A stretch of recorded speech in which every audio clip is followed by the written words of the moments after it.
حبايب قلبي صباح الخير عليكم. تعالوا بقى بصوا، احنا اخر ناس بنغسل البطاطين بتاعتنا. عايزه اقول لكم كمان على حاجه.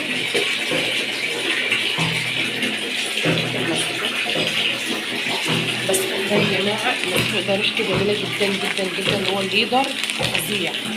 عايزه اقول لكم على حاجه كمان. بصوا انا كنت تعبانه بقالي يومين ثلاثه كده، عايزه اوريكم شكل الشقه بقى عامل ازاي.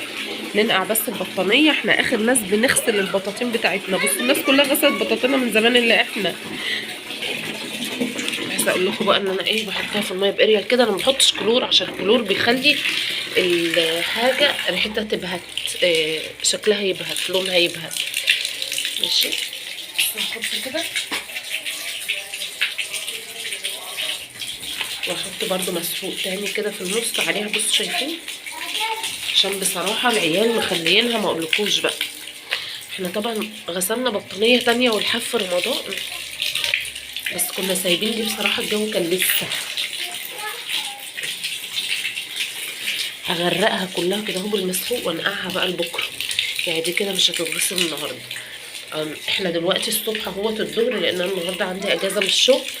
هنقعها بالليل واغسلها بالمسحوق اللي فيها ده، وارجع تاني انقعها بمسحوق تاني، انقعها بمسحوق تاني ونسيبها لبكره تتغسل تاني. بصوا غرقتها مسحوق، غرقتها. تعالوا بقى نشوفوا الشقه اللي بس انا سبتها بس يومين ما كنتش قادره اقوم اعمل حاجه. يومين. تعالوا شوفوا منظرها عامل ازاي. عادي. اولا كده شكرا لكل الناس اللي سالت عليا، الناس اللي بعتت لي رسائل على الخاص، والناس اللي سالت في الكومنتات. اولا الكرسي ده مش مكانه هنا. بصوا بقى المنظر، حتى الارضيه مش متظبطه. بصوا الانتر عامل ازاي، المناديل مرميه عليه. حتى الشنطه اللي كنت جايبه فيها البصل من العربيه اللي بتعدي قدام الباب مرميه على الارض ما اتشالتش. بصوا تعالوا بقى كده نروح اوضه النوم بقى. عايزه اقول لكم، مش عايزه اقول لكم على منظرها. بصوا بيقلع الهدوم يرموا على الارض ازاي، شايفين؟ مالك مطلع المواعين ورميها على الارض. تعالوا هنا بقى، بصوا هنا المصيبه الكبيره. بصوا مالك صبح على حبايبك. زحلقه. طب قول لهم صباح الخير. صباح الخير. طب صبح انت على حبايبك يا عادل. طب انت صغير، هو صغير، انت صغير. وكمان رحت خدت فلوس من الشنطه ومظبط حالك كده. وريني خدت كام بحالها. ماشي ما علينا، ده اولكش كده اول اليوم. بصوا بقى، تعالوا اتفرجوا. بصوا اللعب بقى اللي على الارض، شايفين المنظر؟ شايفين؟ يا نهار ابيض، ده ما كانش يومين دول. انا كنت بروح الشغل والله يا جماعه، ما كنتش مأجزه، بس كنت برجع تعبانه. يعني كنت ماما هي اللي كانت بتعمل لي اكل ناكل، وكنت بنام مش قادره. بصوا بقى منظر البلكونه كمان، ومكان البصل اللي انا شلته. بصوا التراب، يا نهار ابيض. عايزه اقول لكم ان الشقه دي حرفيا كده كلها هتتشال دلوقتي، هتتفرمط كده، كل الشقه هتتشال. تعالوا بس نقفلوا بقى الحنفيه كده على البطانيه، عشان هي خلاص هتتنقع، وانا بقى هبدا شغل في الشقه. بصوا هي كده خلاص بقى شربت ميه اهي كلها. انا بقى رينا نطفي الموتور كده ونلقي نظره على المطبخ. بصوا بقى المطبخ، الكاس على الارض.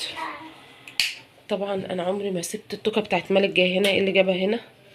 عمري ما سبت طبعا الحاجه من غير غسيل كده، دايما بغسلها واحطها نضيفه، الولاد يسحبوا منها على طول. كوبايتين الشاي اللي انا عملتهم، بصوا بتاعت اول امبارح الطفل ناشف عليها، ودي بتاعت امبارح بقى لسه ما نشفش. لعب مالك والكركبه. والمطبخ نضيف لان انا ما كنتش بعمل فيه اكل ولا حاجه. وده لبن اهوت مولع عليه دغلي. بصوا ده على الارض زي ما هما وكل حاجه. بصوا والزباله زي ما هي وكل حاجه. يلا مش عارفين، انا مش عارفه ابدا منين والله، بس هو غالبا كده هبدا باوضه النوم. خليكم بقى معايا عشان تشوفوا الشقه بعد ما تتنضف. عايزه اقول لكم ان انا خلصت، بس خلصت بصراحه. اتهديت. طبعا كل الفرشه دي اتشالت، كل ده اتشال، وغيرنا فرشه السراير ونفضنا. المصليه هي مكان مالك مكان بيصلي، وشلت كفر السجاده اللي كان هنا كان متوسخ، شلته اغسله. والبلكونه بقى اتنفضت واتغسلت كلها، حتى المقشات اتغسلت، ونشرت كمان غسيلي اهو. ماشي، تعالوا بينا بقى نروحوا فين.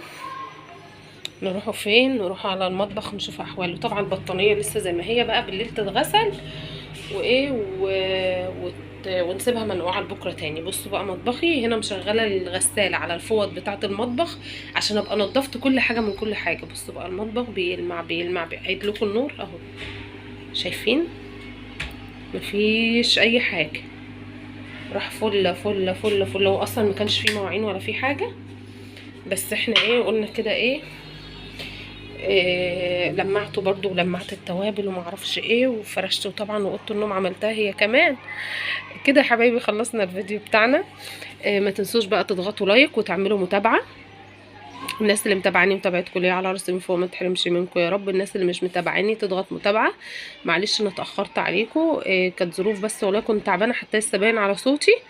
ان شاء الله اشوفكم في فيديو جديد. ما تنسوش يا حبايبي تدعوا لكل مريض ربنا يشفيه، وتدعوا لكل مشتاق له الذريه الصالحه ربنا يديه، وتدعوا لكل مهموم ربنا يزيح همه، وكل مكروب ربنا يفك كربه يا رب. اللهم اشف مرضانا وارحم موتانا وعافي مبتلانا يا رب العالمين. وما تنسوش تذكروا الله في كل وقت. اسيبكم بقى في حفظ الله ورعايته، مع السلامه.